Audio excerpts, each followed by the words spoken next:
Picture this. I swing open my back door to grab a package and freeze, jaw on the floor. My patio hand-built, sweat-soaked, stained with premium sealant, and bolted to my houses crawling with strangers.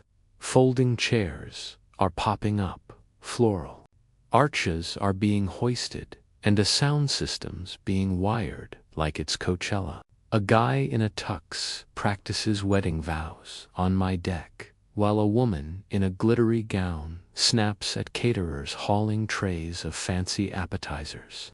For a split second, I wonder if I've stumbled onto a prank show, or worse, some bizarre afterlife gag. Then I spot Herkerin, HOA president, self-proclaimed property line guru, and neighborhood dictator strutting by my grill like she's the queen of my backyard. It hits me like a ton of bricks. This isn't a mix-up. Karen's turned my patio into her niece's wedding venue. What she doesn't know: I've got a hydraulic tilt mechanism hidden under the deck, ready to send guests, cake and all, sliding at the flip of a switch. This madness didn't come out of nowhere. For weeks, Karen had been eerily nice, none of her usual snooty clipboard patrols or icy glares. Instead, she was all sugar and smiles, dropping off banana bread, gushing over my landscaping, flashing teeth like a game show host. At first, I thought she'd popped a happy pill or joined a Zen cult, but no. She was playing me. I should have seen it coming when she casually asked if I'd be out of town. Big plans for the weekend, she cooed, eyes gleaming with ulterior motives. Which city in the United States are you watching from?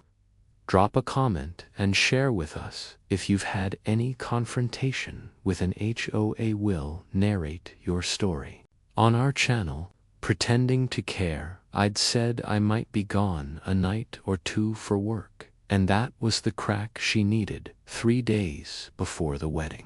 I returned home to find measuring tape left out on the edge of my patio and a white chalk mark drawn across the middle. I'd brushed it off as kids being kids until the next day when a guy in a suit knocked on my door and asked if the property owner had received the revised seating chart. I stared at him and asked what property owner. He looked down at a clipboard and said, "Mrs. Karen," she said, "this deck is part of the community's shared space, and the HOA is hosting an event here."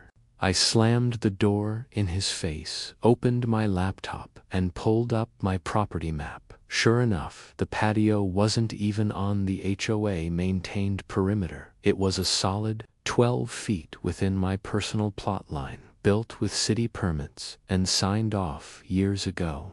The idea that anyone could claim it was shared was laughable. But Karen wasn't known for logic. She was known for her ability to twist reality and drag everyone into her fantasy version of the rules. By the time I stepped out that morning and saw a full wedding rehearsal happening on my patio, I realized this wasn't some small tea party or community brunch. This was a full production. The caterers had hooked into my backyard outlet, drawing power from my home speakers were set up next to my rain barrels. Someone had even zip-tied fairy lights around my garden posts, trampling the lavender I'd planted in memory of my mother. I approached Karen with calm confusion, trying to give her the benefit of the doubt. Maybe she'd lost her mind. Maybe she thought this was a park. "What is going on?"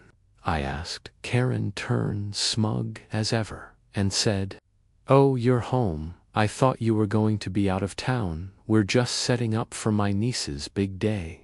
"Isn't it beautiful?" She gestured around like a proud event planner. "Karen," I said, struggling to keep my voice steady, "this is my patio, my private property." She waved a dismissive hand. "It's within the HOA's shared enjoyment." Clause, Section 7, Paragraph 12, Temporary Communal Usage of Extended Outdoor Features. I blinked, I'd read the bylaws like a bedtime story, and knew that clause was about community mailboxes and bike rack, not private patios bolted to individual homes.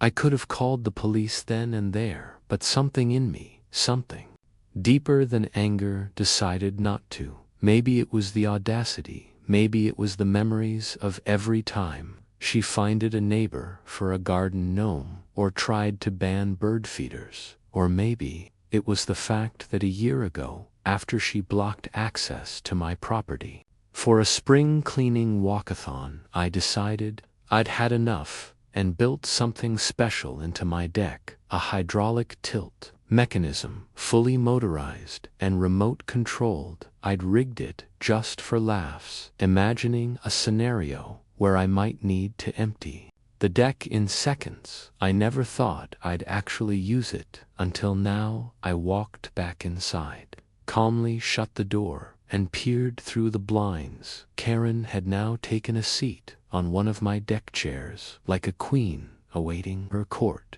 A teenager tested the microphone, yelling, testing, testing, love is patient, love is kind, while an elderly woman in pearls argued with the florist over color schemes. I counted over 30 people. Not one of them had asked for permission. Not one of them seemed remotely concerned that they were standing on someone else's property. I opened my laptop and pulled up the security footage. I had cameras on the patio corners, all discreet. I scrolled back and found the moment. The first folding chairs arrived. There was Karen in a wide-brimmed hat and sunglasses, directing traffic like a wedding general. I took screenshot. Then I opened the file labeled Deck Mechanism Override. Just seeing the button gave me a tiny thrill. But I wasn't going to press it yet. That would be too easy. No, I wanted the audience full, the food delivered, the champagne opened. I wanted the exact moment that bouquet flew into the air to be the moment everything tilted and reality slapped Karen across the face. Later that afternoon, a knock came at the door. A man in a headset introduced himself as the wedding planner and asked if I could stay indoors between 4 o'clock and 7 o'clock p.m. to avoid background noise. The bride wants clean audio for the video.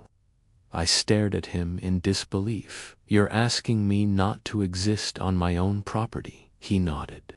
Sincerely, Karen said, you'd be totally cooperative. I smiled. Of course I wouldn't dream of ruining the moment. As I shut the door, my fingers twitched over the button in the control panel, but I waited. I still had one more surprise to prep the drone. I hadn't used it in months, but today it would fly again, recording the entire event from above, streaming it to a private server, because when this deck tilts and sends the wedding party sliding into my koi pond, I wanted the whole world to see what happens when you cross a calm man with hydraulics and a Karen who didn't ask permission. The day before the wedding felt like watching a circus train slowly derail in my own backyard. From early morning the commotion began again. Only this time there were even more strangers, a team of men wearing matching polo shirts and Bluetooth earpieces arrived, unloading what looked like half a banquet hall onto my lawn. Giant tables, silver-plated cutlery, and a portable champagne fridge were hauled across my grass as if it were some public venue. One of them dragged a cable from my external outlet with such confidence I almost believed he lived there. And through it all, Karen strutted around in heels, far too tall for a lawn, barking orders like a dictator on the eve of battle. It was fascinating to watch, fascinating and infuriating. She moved like the entire world owed her a wedding venue, and I was simply a stubborn piece of furniture refusing to move out of the way. My neighbor Alan peeked over the fence with a mug of coffee, his eyes wide as he watched the chaos unfold. "You renting your patio now?" he asked with a smirk, apparently. I muttered, but the guests forgot to bring a check. Alan shook his head. "You want me to call someone?" I shook my head back. "Not yet, this is going to get good by noon." The sound system arrived. A DJ van pulled up, speakers thumping even before they'd been unloaded. The driver hopped out and waved to Karen like they were old friends. She did that air kiss nonsense and told him to start setting up next to the back fence. That was when I noticed she'd placed a sign out front that read in elegant gold lettering, "Private Wedding in Progress. Please respect the celebration." The nerve, the gall, the absolute blindness to reality. She was treating my home like a public event space. Worse, she'd put a temporary barricade across my driveway with pink streamers and fake ivy wrapped around it. I moved it, of course. She came over and asked me not to disrupt the aesthetic. I stared at her, measuring her level of delusion. "You do realize this is my house, right?"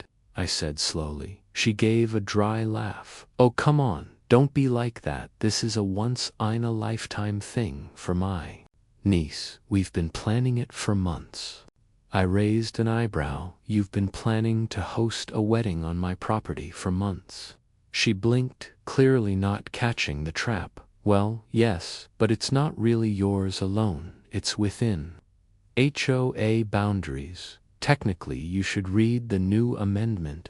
Packet page 17. I slipped it under your door last week." I nearly choked. That packet, the one I used to line my compost bin, the one titled Updated Community Events Guidelines, written in Comic Sans and riddled with spelling errors, that was her legal basis for hijacking my patio. Instead of screaming, I smiled. The calmer I was, the more control I had. I told her she could proceed, no interruptions, and that's when she made her second fatal mistake. She handed me a schedule, a laminated event timeline, with our bullet points, including Dove release and Sparkler send-off. At the bottom was a note: homeowner John has agreed to stay inside or vacate during key events. No interference allowed. I stared at the note. I never said this, I told her. Karen shrugged. Verbal agreement is enough for community harmony. You don't want to be that guy, do you? That guy, the villain, the Grinch of the bride's special day, the petty homeowner who refused to give up his space for love. I could see how she was positioning it. She'd told the family I was a friend, or at least cooperative, so she could pull off this ridiculous lie.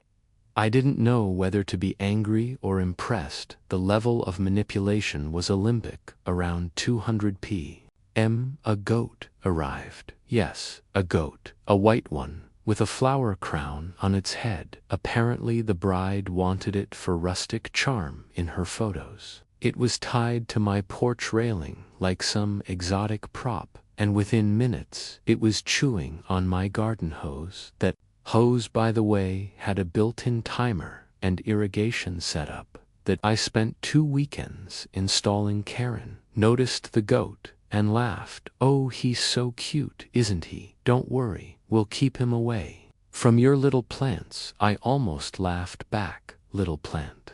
Those little plants were my grandmother's heirloom roses, grafted over 3 years and carefully maintained through 2 storms and a freak freeze. But sure, let the goat munch away. Why not? Later that day, a catering truck reversed into my lawn and left tire tracks that tore the grass into ribbons. I caught one of the caterers opening my side gate to run a power extension through my garage.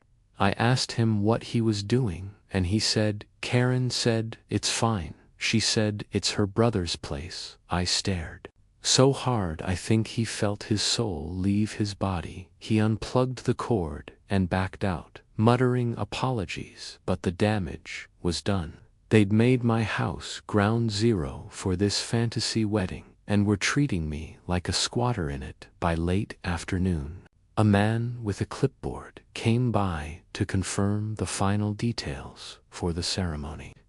He introduced himself as the HOA's event coordinator. I asked when that position was created, and he said about 3 days ago. Karen voted it in, just her, no board approval. No meeting, just Karen deciding the HOA needed an event team, and apparently their first gig was managing a trespass party on my deck. Then came the drone issue. While testing the drone for tomorrow's big reveal, I sent it on a quiet flight loop above the property. It was discreet, smooth, quiet, but Karen noticed. She came storming toward my front door like a woman possessed. "You can't fly a drone over private gatherings without written consent," she shouted. I opened the door midden. "I'm flying it over my private property. If you'd like to step off it, I'll stop," she sputtered. "This is community space." I pointed to the deed papers in my hand. "No, this is lot 107, paid for, taxed for, maintained by me. This is mine," she retreated, seething but not backing down. Her entourage was too far in now. The tents were up, the DJ was paid, the goat had eaten my begonias. There was no undoing the train wreck without making herself look like a fool, and she was far too proud for that, so I let them keep going. I even mowed the front lawn, just to add to the illusion of friendliness. But what I was really doing was prepping the stage, checking the integrity of the tilt deck, calibrating the timing on the override, uploading the drone feed to my private server with a 24-hour replay buffer, because tomorrow, when Karen gives that smug speech about love and unity and shared community dreams, I'll be watching from behind my blinds with the remote in my hand. And when the cake is cut and the couple goes in for their first dance on the center of my patio, a gentle 15 re-tilt will send the entire wedding into a slow, graceful collapse into the koi pond, and I'll be there with a fresh drink in hand, watching karma do its beautiful little dance. By the time the morning sun peeked over the rooftops, it was clear that today wouldn't be an ordinary Saturday. It was wedding day, or, as I had started calling it in my head, the day the hoe went too far. I woke early, made my coffee, and stood at the window like a general surveying a battlefield. My patio was already a flurry of chaos. Folding chairs were being aligned by 2 flustered teens who clearly had never touched a level in their life. A man in suspenders was struggling to hang chiffon drapes that kept sagging under their own weight. The goat from the day before had been relocated to the side yard and was now casually chewing on the corner of my welcome mat. Every moment felt like an invasion, but I remained silent, calm, watching, planning. I had already confirmed the tilt mechanism was armed and ready. I had recharged the drone batteries. All that was left was to wait for the perfect moment. As I sipped my coffee, I noticed a shiny new arrival, a truck emblazoned with the name of a luxury catering company pulled up and began unloading silver trays, ice sculptures, and crates of wine. Karen walked out to meet them now, wearing a full cream pantsuit and matching hat. She moved like a queen at a coronation, pointing and nodding as the caterers set up tables directly over the center of the deck. I spotted a tired cake being wheeled out in a sealed box. That was when the delicious irony really hit me that cake carefully designed and horrifically overpriced would soon be airborne. But that was later. For now I had to endure. Around 900 a.m., a group of musicians arrived, lugging a cello and violin cases toward the makeshift gazebo they erected the night before. As they tuned their instruments, the shrill sound of feedback came from the DJ's speakers. Just 10 feet away, the wedding planner, already sweating through his button-down shirt, looked like he was one command away from a nervous breakdown at one point. I watched him argue with the officiant about which side the groom should stand on. All of this would have been amusing on its own if it weren't happening on my property, if it weren't disrespecting every inch of ground. Just before noon, HOA security showed up to elderly men in matching windbreakers and clipboards. Self-appointed watchdogs of the neighborhood waddled onto my driveway and rang my bell. I opened the door, coffee still in hand, and raised an eyebrow. "Can I help you?" The taller one, Harold, cleared his throat. "John, we'd like to remind you that today's event is a recognized community celebration, and as such, we're asking all residents to respect the privacy of the wedding guests." I blinked. "Privacy," he nodded, "meaning no loud tools, no lawn equipment, and we ask that you remain inside, or use your side door if you need to leave." I stared at him. "So I'm being banned from my own back door?" The other man, Walt, chimed in with the kind of condescension only a retired dentist could muster. "It's just for a few hours. Think of it like civic participation." I almost laughed. Instead, I leaned in. "You do realize this is my house, my patio, my wiring, my plumbing, my liability," Harold stammered. "Well, Karen assured us she had cleared the usage rights." "Did she now?" I said flatly. "And what legal document? Did she use a menu, a napkin sketch?" They didn't answer. They just gave me a printout of the day's itinerary and waddled away. By 100 p.m., the wedding guests started to arrive in wave SUVs, pulled into the street, some double-parked with hazard lights blinking. A shuttle bus dropped off a group of people dressed like they had mistaken this backyard ceremony for a royal gala. One woman, in a sequin dress, pointed at my flower beds and said, "Oh, the decorator really went all out." Another guest mistook my dog as part of the entertainment and tried to feed him a shrimp canopy.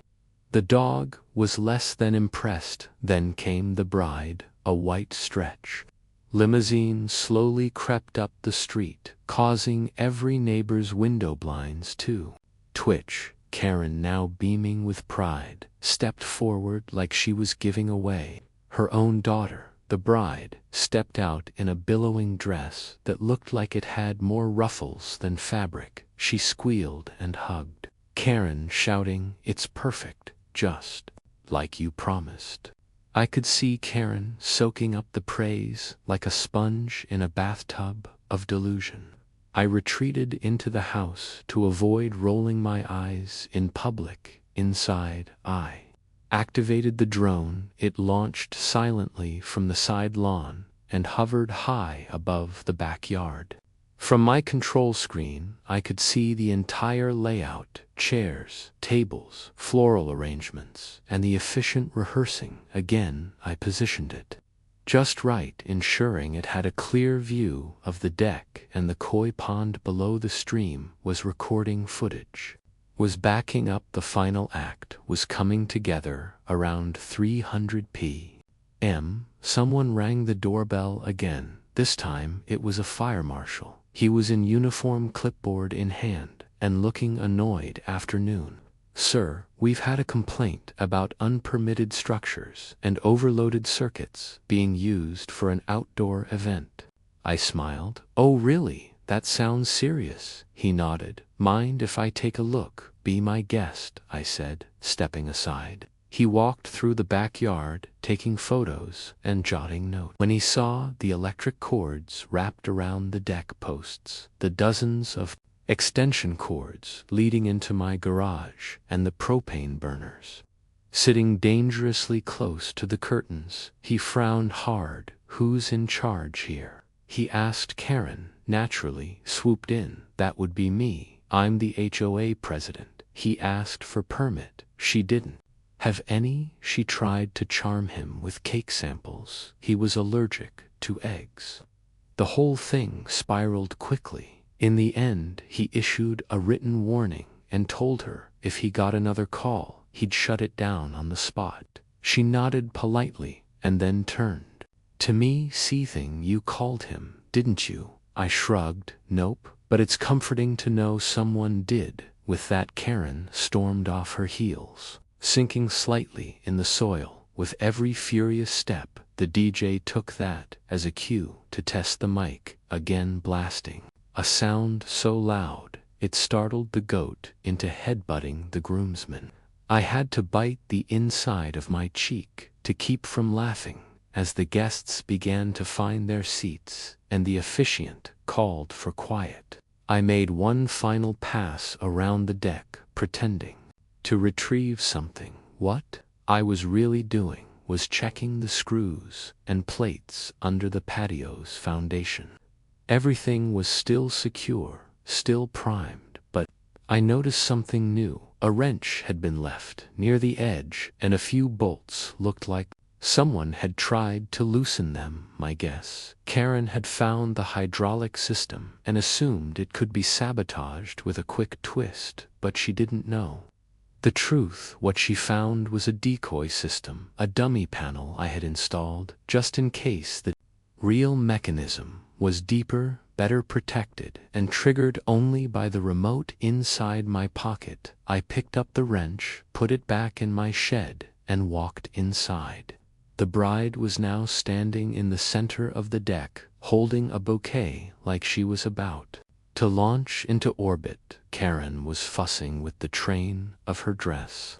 The music started. Everyone stood. I reached for the remote, took a deep breath, and whispered to myself, "Showtime's coming," as the first notes of soft string music drifted through the air and the bride took her first step down the makeshift aisle. I stood just inside my living room, watching through the blinds. Like a man waiting for the perfect storm, the guests rose from their seats in unison, a sea of pastel dresses and polished shoes, completely unaware they were.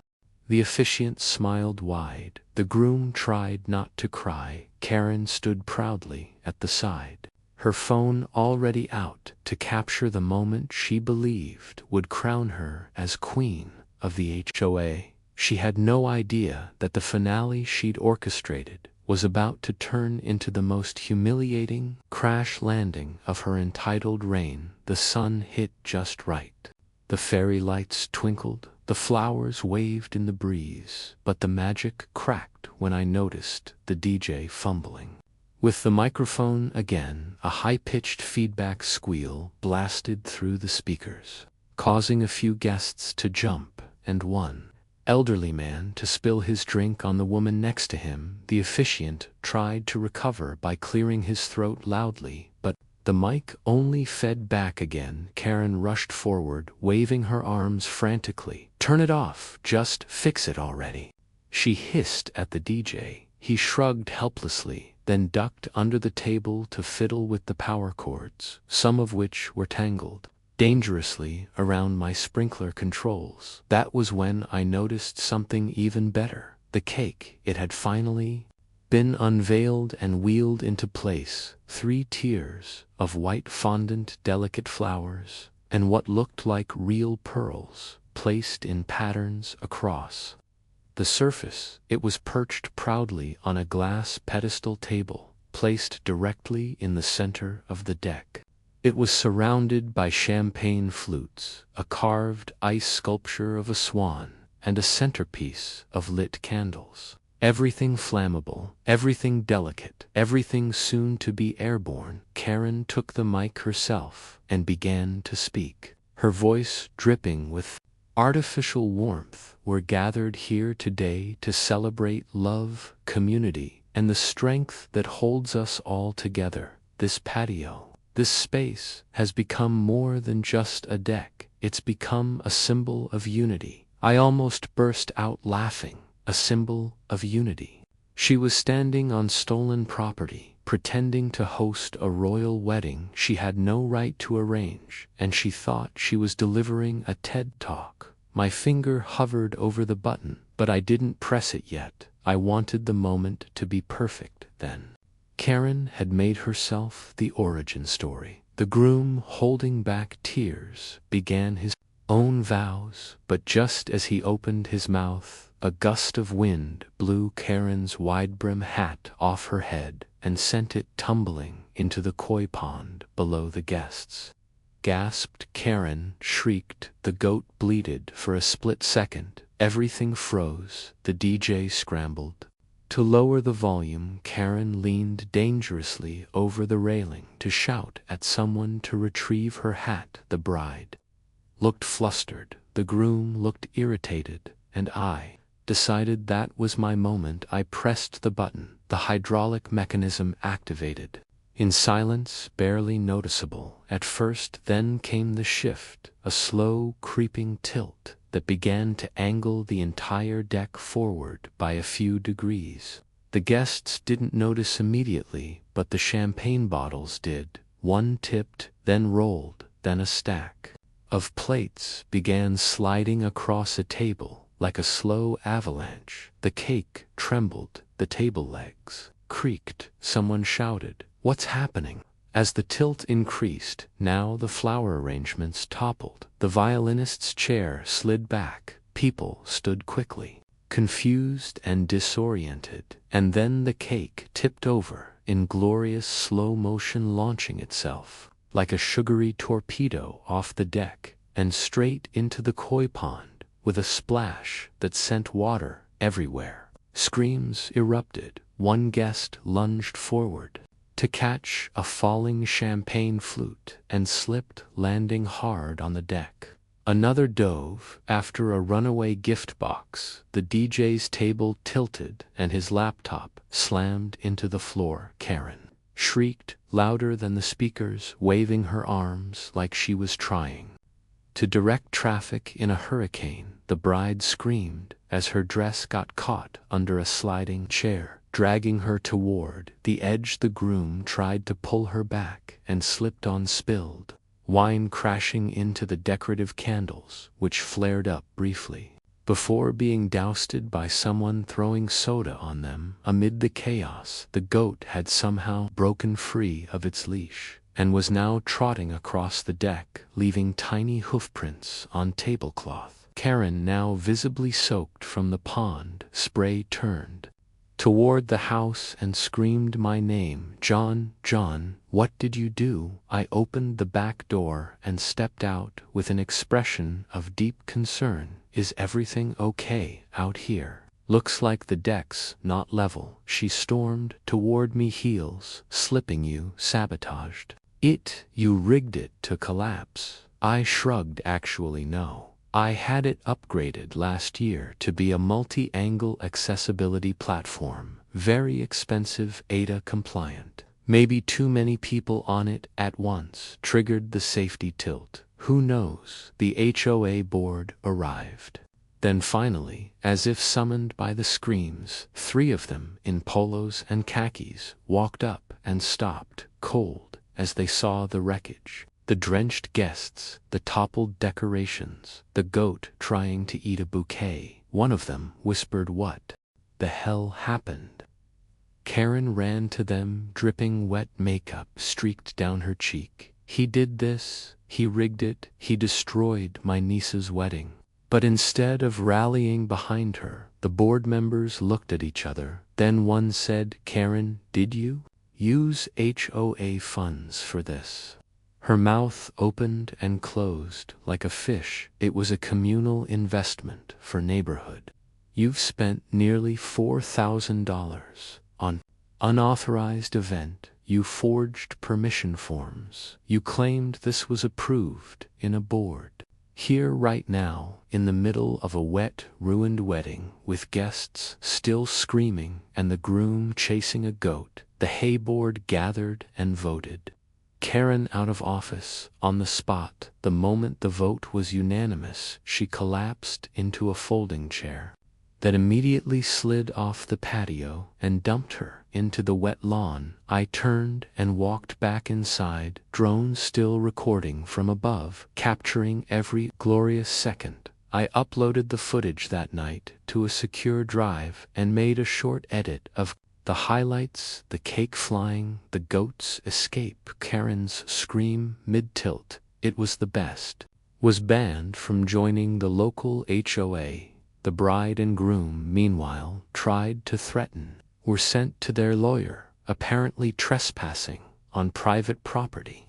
While lying about permission doesn't make for a strong case in the end, the koi were fine, the goat was adopted by a neighbor, and the patio. My patio looked like the aftermath of a failed music festival. Chairs were strewn across the lawn, deflated balloons tangled in the branches. Cake floated lazily in the koi pond like sad, sugary icebergs. The drone footage had already been downloaded, edited, and stored. How fast everything would spiral once the community caught wind of the disaster word, spread like a neighborhood wildfire, and within hours, phones. Soaked dress. I hadn't said a single word in the group thread. Not one message, but others had neighbors who had watched the spectacle unfold from their back windows, were now sharing screenshots, clips, and stories. Some praised my restraint, others couldn't believe Karen had the audacity to call it a shared celebration. One even joked that the goat was the most composed guest in attendance. I knew the board would take action eventually, but I never imagined it would turn into a full HOA courtroom drama. A special meeting was called within 48 hours, not the usual Tuesday evening get-together over lemonade and passive-aggressive eye contact, but an emergency session hosted in the community center with folding tables, bottled water, and a security guard at the door. Apparently someone thought Karen might show up swinging. I sat quietly in the second row, arms folded, watching as the board members filed in, faces grim and determined. Karen was already there, dressed in a blazer, 2 sizes too large, and sunglasses indoors. She looked more like someone testifying before Congress than a suburban HOA president defending a failed wedding stunt. The board wasted no time. They laid out the evidence in neat, logical order: unauthorized use of HOA funds for wedding-related expenses, forged permission slips, supposedly signed by neighbors, who later denied any involvement, falsified documents, labeling my private patio as communal green space, and of course, the drone footage projected on a screen in crystal clearer HD for everyone to see. I almost felt bad when, finally, Karen storming across the yard in heels, demanding justice, only to be publicly voted out in front of everyone. The board president paused the video and turned to Karen. "We gave you multiple chances. You crossed legal lines, ethical boundaries, and you embarrassed this entire community." Karen opened her mouth. After the meeting, people gathered in the hallway. Been torn up by the catering truck. A third gave me a homemade pie as a thank you for, as he put it, returning our neighborhood to sanity. It was like I had unknowingly become the town hero, not by speech, not by protest, but by pushing one button at the perfect time. Karen moved out within the week. Her house, once the command center of neighborhood surveillance and rule enforcement, went up for sale with a listing that suspiciously avoided any mention of the recent incident. Buyers came and went, but it sat on the market longer than expected. Word had gotten around. No one wanted to buy from the woman who made the HOA infamous. I heard she relocated to a quieter subdivision across town, one without a governing board. The irony was almost too sweet to taste, but the story didn't end there. A few weeks later, I received a letter in the mail. Karen had attempted to file a lawsuit claiming emotional distress, public defamation, and technological sabotage of a sentimental event. It was written with the flair of a soap opera script and included printed stills from the drone footage as evidence. I passed the letter on to my attorney, who laughed for nearly a minute straight before drafting a response. His reply included deed records, the permit history of my patio, proof of private ownership, security camera timestamps showing her unauthorized entry, and video documentation that I had never physically obstructed the event. The cherry on top, a signed statement from the engineer who helped me install the hydraulic system confirming it met safety standards and had never been compromised. The lawsuit evaporated before it reached a courtroom. I decided then that the drone footage should serve a greater purpose, not to mock, not to taunt, but as a warning. So I edited together a short video, entitled HOA President Throws Unauthorized Wedding on My Private Patio Gets Instant Karma, and uploaded it to a well-known community-focused platform. Within hours, it went viral. Thousands of comments poured in, ranging from praise to disbelief to pure comedic gold. People couldn't believe the lengths. Even local news outlets picked up the story, calling it a modern parable of suburban justice.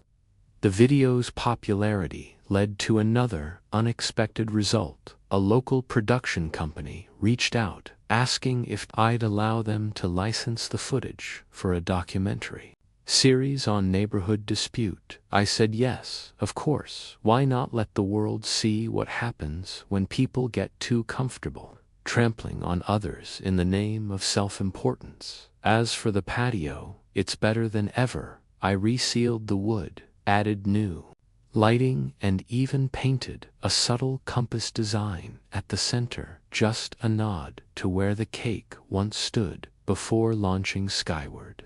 The hydraulic system still works like a charm, although now I've added a small sign above the deck stairs that reads, "Warning tilts when provoked." Guests think it's a joke. I just smile. Very real and very loud. The truth is, that wedding taught me something I never expected, that silence, patience, and preparation can sometimes 1. Measuring grass lengths or leaving anonymous notes about garbage bins. The HOA meetings are civil again. People smile more. Even the goat, now adopted by a family down the street, has become something of a mascot. And every once in a while, I'll look out at my patio, take a deep breath, and remember the day I watched an entire event slide into a pond, along with years of entitlement, manipulation, and ego. And that's the funny thing. All Karen ever had to do was ask one conversation, one simple request, but she chose control over courtesy, and in the end, she got exactly what she ordered. A wedding no one would ever forget, held on a patio that answered back.